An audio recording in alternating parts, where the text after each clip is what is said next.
I'm CK. Today we're going to be building an Echo from Synthrotek. I'm always looking for the perfect Echo. I've got one of them in my old Kurzweil K2500. I want something more flexible than that. So this is the second module I've built by Synthrotek so far. We'll see how it goes together and we'll see how it sounds. Hope you enjoy the video. Here's the bag. Let's see what's inside. I have a sneaking suspicion it's got a Princeton Echo chip in it, but I am just guessing right now.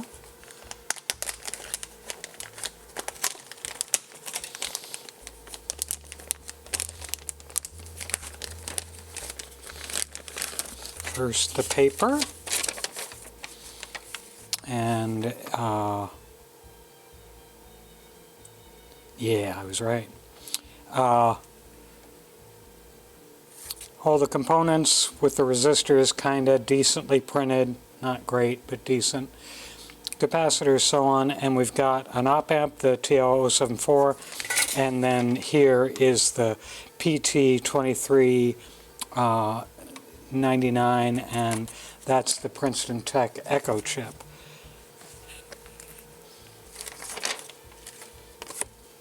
I've seen that chip in a lot of other units over the while. Good eurorack cable. Let's look at the circuit boards and there's some screws, put those over there too. Circuit boards in the front panel to see what's going on. First we gotta try and figure out how to open the dang bag. We'll just do what I always do and brute force hack it apart.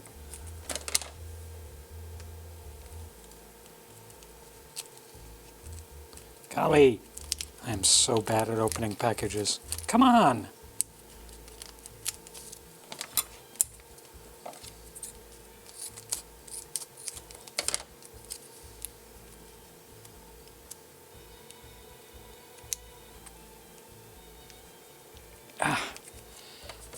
This is just silly that I am so bad at this.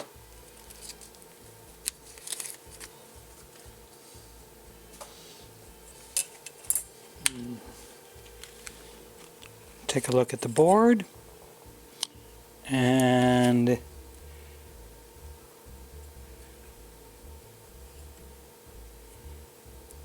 jacks. Wow, those are interesting jacks. They're not the standard jack. Oh, I know why. This is going to be an edge-on, so it's going to go roughly like so instead of flat. So you have to use jacks that are able to take the forces of going in from the side like that. So there are not values on the board, so we will have to look at at least the bill of materials. I'll take a look at the build guide, I'm sure they have one, and we'll figure that out from there. Board looks pretty good, nothing too unusual. Let's look at the front panel. Echo rate, feedback mix, in, and the rate CV. Not feedback CV, that's interesting. And out. So it's pretty simple. Let me look at some of the mechanical components. And as usual, when I see knobs that have brass inserts and brass set screws, I'm very happy. I'm willing to pay more for that. Some pots that will also be at a right angle.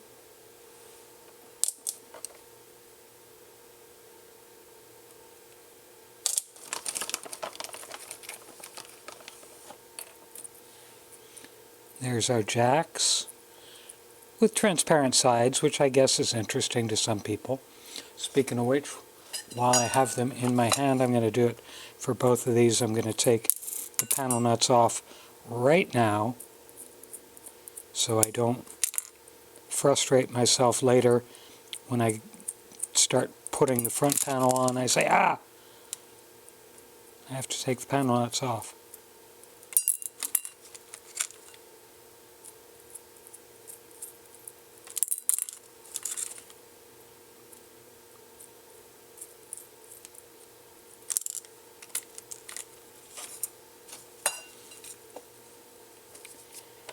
And here are the two ICs. Again, the TI op amp, the TL074, and the PT2399 Princeton Tech's Echo chip. And here we have something I like very, very much, as I've mentioned frequently when I get to see them. All the components are in one plastic bag, held together with just a piece of painter's tape, 7-day tape, whatever you want to call it. So we don't get individual plastic bags for all this. That makes me very happy. I also believe that they've got them in assembly order. Of course, we'll double check that as we go, because somebody might have goofed and we don't want to make a mistake. So not too much, say 20 caps or so, 20 resistors or so, 5 diodes, some, what are those, 104s? Or are those 102s? 104s here, and these are 102s. And then some electrolytics, and 2, I don't know whether they're transistors, no, 1 transistor, 1 voltage regulator. So it looks like a pretty straightforward build, and the power connector for here. Now one thing I will say, it shows, I think it shows the notch here to show polarity wise, and also if you look at the traces on the board, you can see the negative 12 volt side, which is the bottom here, is coming off the negative side of diode D2, and the 12 positive is going into the positive side of diode 3. So that makes it easy to tell what you're doing. Looks like a very straightforward build. See if there's anything interesting here. Kit was put together May 12th, 2022. I'm recording this on June something, like June 21st, 2022. So the parts are all fresh. You don't want your resistors to be stale. So that's what's in the kit. Let's get the soldering iron heated up and put this thing together. Oh, one other thing you may have noticed, Synthrotek, as I throw parts around, Synthrotek is using a 16-pin connector for power. Many kits just use the 10-pin on the board and 16-pin to the power rack, since most people don't use those extra 6 pins, and this does not use them, but it's handy to have them, I guess. Yeah, we're just pulling the power rails. So we're going to go ahead and do all the resistors. We'll start with 1 ohm. That's an interesting starting point. I'm going to verify the value on these. I guess, come on, get my meter, get my my clips on my meter again. I had it off because I was diagnosing why a guitar amp I put together was blowing fuses. So yeah, this is 1.2 ohm. Guess they're using them kind of as inrush resistors and fusibles, R22 and R23. So they should be down here by the power, and they are. They're right after the diodes. They're providing a little bit more circuit protection in case your power gets all wacky. Easier to blow up a resistor and cheaper to blow up a resistor than it is to blow up an IC.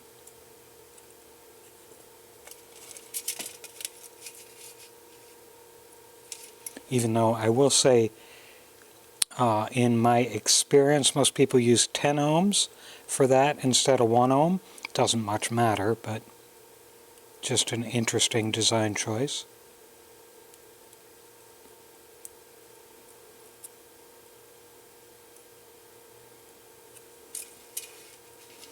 And again, even though I think these are all, yeah, that's a 470, okay.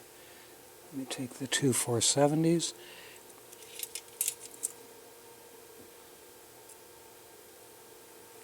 R10 and R21. So there's nothing much more to say about the resistors, except they're a little, the numbering's a little scattered. So we'll do what we do on my channel when there's a whole bunch of repetitive stuff. We'll go into fast playback for this because it's resistor time.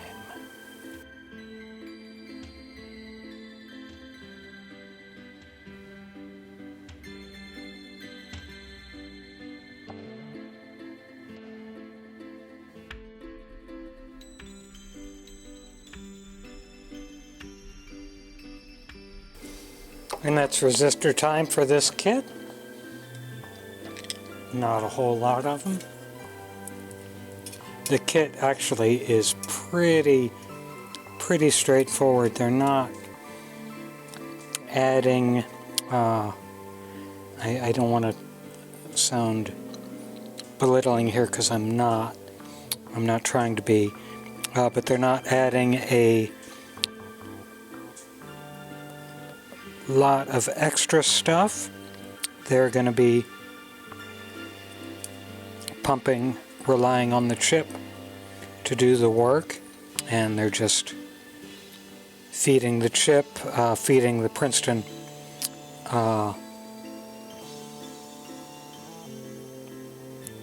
echo chip and the op amp, and feeding signals through them. They haven't added a whole lot additional. Of course, these diodes are all polarized, so we want to make sure we have the stripes lining up with the stripes on the board. And as you'll notice here, the stripes are on opposite ends, so don't try and have them all line up. Now we'll do the 41/48.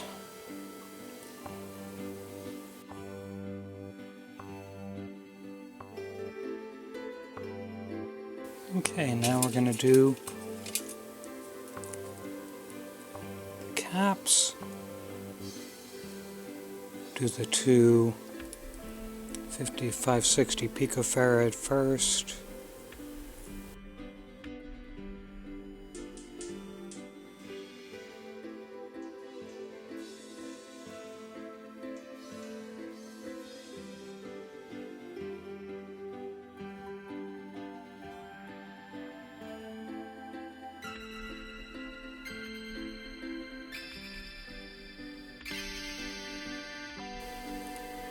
Now we'll do all the electrolytics. I've got to recycle the cameras first. Okay, they've got a clear indication of where the positive lead on all the electrolytics go. So C15 and C17.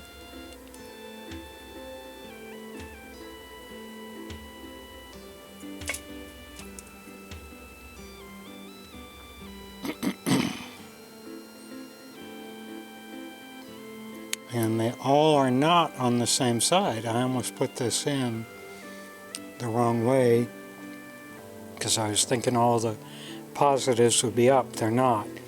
C2 and C17 are down. So always double check. Now we're going to do 10 microfarad, and we've got 3 of them. Yes, we do.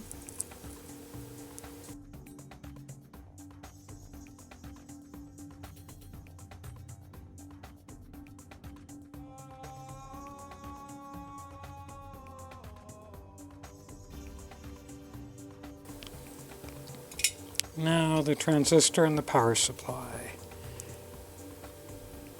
3904 transistor, and it should go at Q1. Middle lead bent back. Which you think I could do.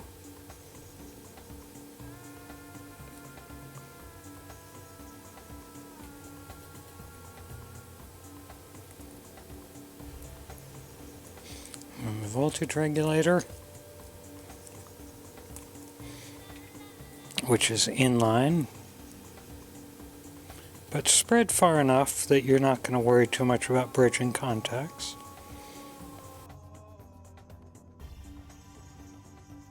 I'm going to take a close look right here because these are pretty near one another. I'm going to trim them a little bit.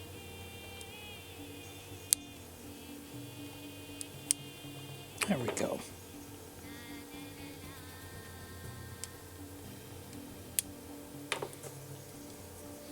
Now, put the IC sockets on.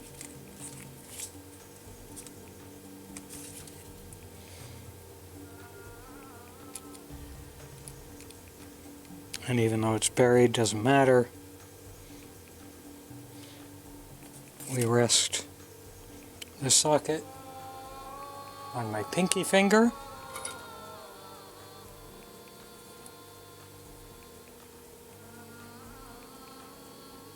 Do one leg.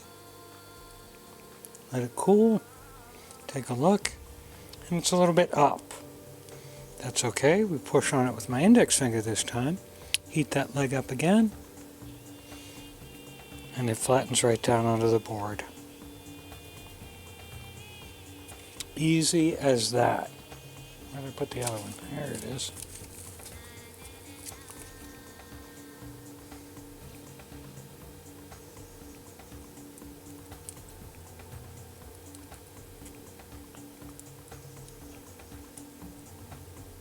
Ah. And also, because I'm an idiot, I put the wrong one in. I'm glad I didn't do all the legs on it.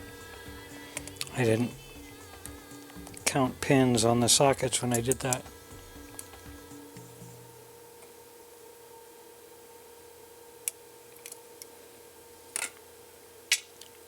Count your pins, or else you have to do silly things like what I just had to do. I should be able to drop this through the solder already on there without sucking the solder hole free. There we go. Much better.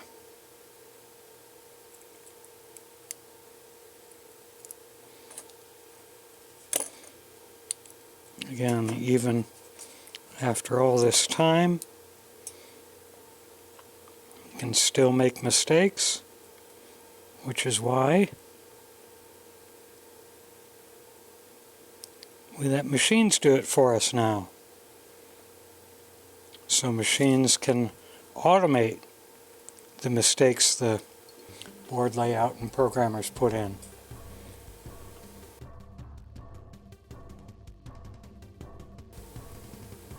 Now we'll do the power supply connector.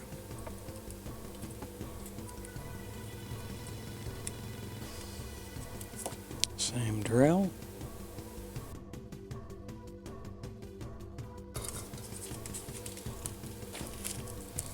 Now, let's take a look and see how these things go on. Are these all? Okay, so all the pots are 50K pots.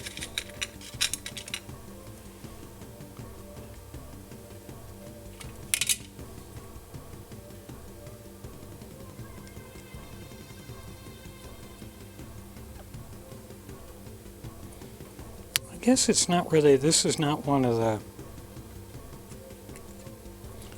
ones where I'm going to worry too much about fitment. There's a lot of slop, or slack, I shouldn't say slop. Slop's a derogatory term, that's not what I mean. Slack So what I am going to do is I'm going to do one pin on each of these also.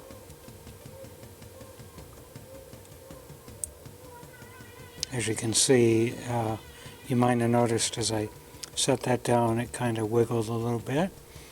So we'll fix that in a second here.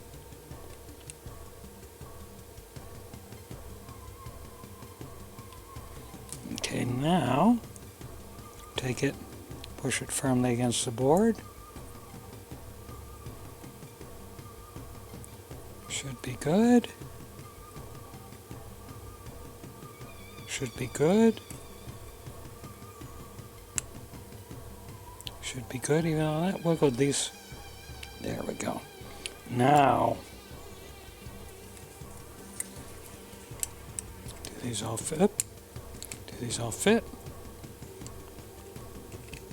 Yeah, they'll all fit just fine. And now, the jacks.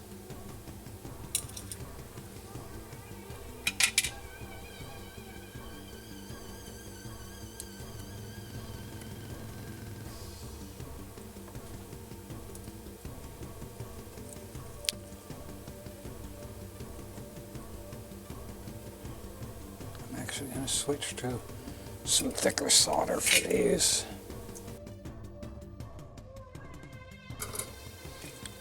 Make sure everything still fits.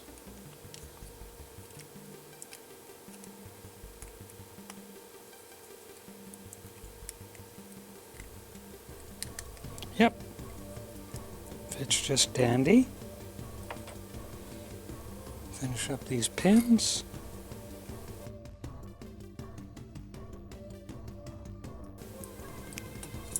And the pot panel nuts, and I am not putting the washers on because I don't care. You probably will want to put the washers on.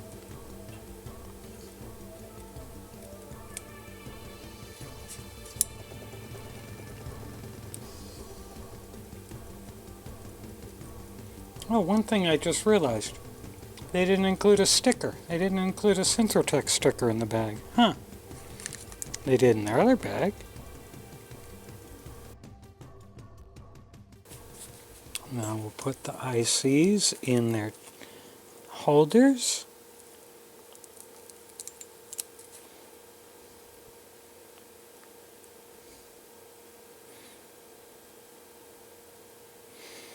Again, since we messed it up once, we don't mess it up again.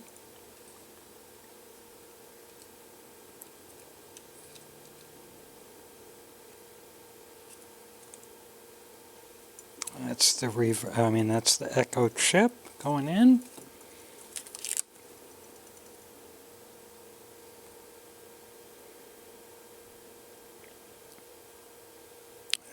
I'm sorry, that's the op amp going in. This is the echo chip.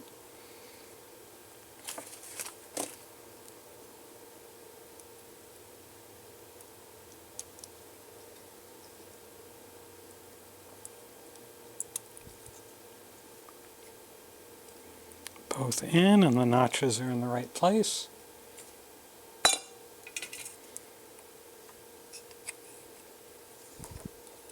Power connector keyed, can only go in one way. That's for a Molex. If you're using a different type of connector to power it, if you're not putting it in a eurorack rig, for example, you're putting it in this circuit board in a different kind of rig. But we don't need that. Now the hardest part is to make sure all the index lines kind of sort of aim in the same direction.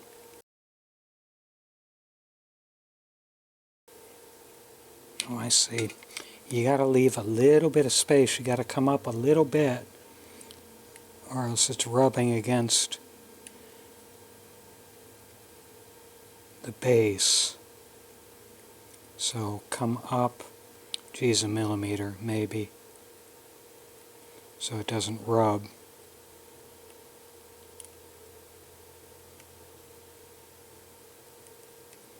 Okay. Took about an hour to build. That's the front. It's the side, the other side, top and bottom. And we'll put it in the rack and see how it works. Alright, it's in the rack. Let's power up. If I can remember where the switch is. There we go. No smoke, that's good. Let me bring the scope up.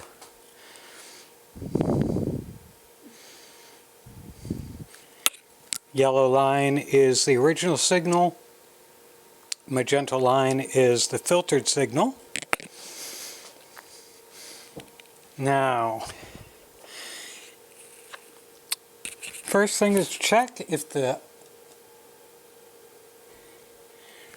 echo will self-oscillate. Set the rate knob fully counterclockwise. Set the feedback knob fully clockwise. Set the mix knob fully clockwise.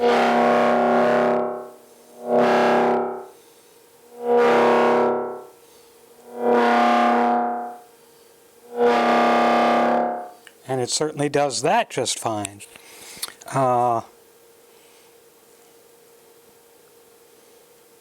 Okay, now we're going to get it to oscillate.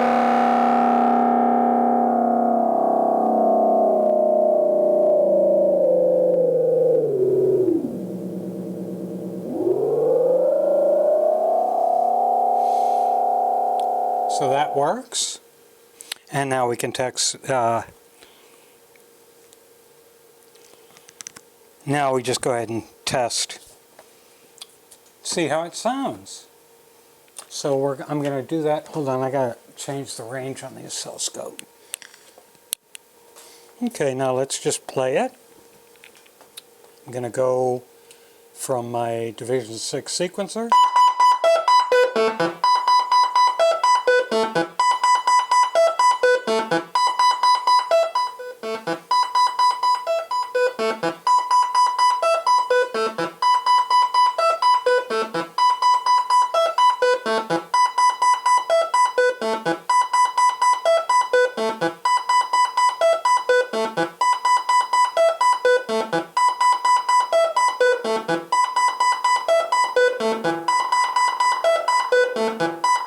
I'm going to slow this down.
So as you can see, it's working as one would expect. Getting nice echo trails. And sounds like an echo should. I'm going to do one other thing here. I'm going to plug my ADSR into the rate CV. And then I'll trigger that.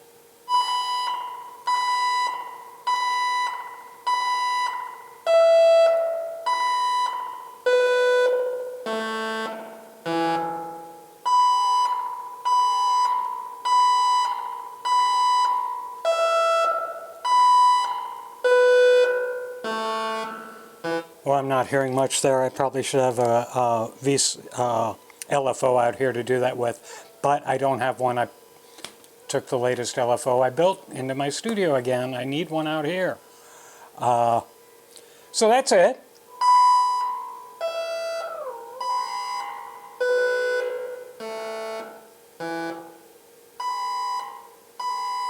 And I'll do, since this has been really short, I'm going to do one more thing. Instead of using the sequencer, I'm going to trigger this from my Befaco MIDI thing.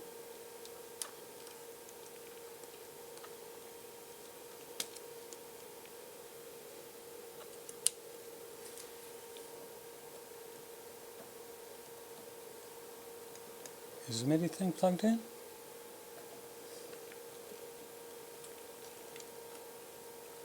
Oh, ha!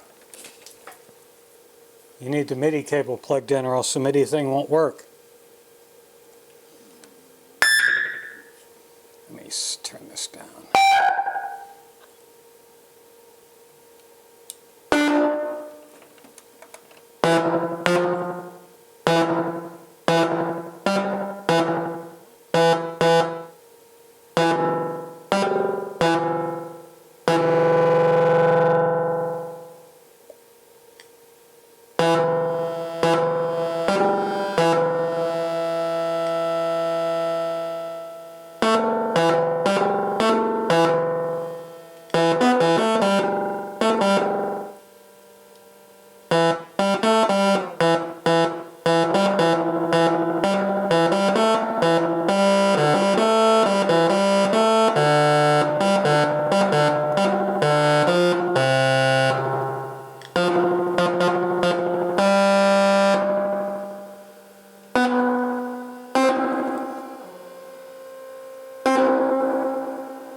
So that's it. A basic no-frills echo. Handy to have in the studio if you want to do, I'm not sure I'd use this on my primary lead sound for an echo, or even on some percussion as an echo. It might be a good for some of the backing tracks. But it's a good little unit, and as you saw, it took about an hour to build, very quick to put together, and does what you expect it to. Hope you enjoyed the video.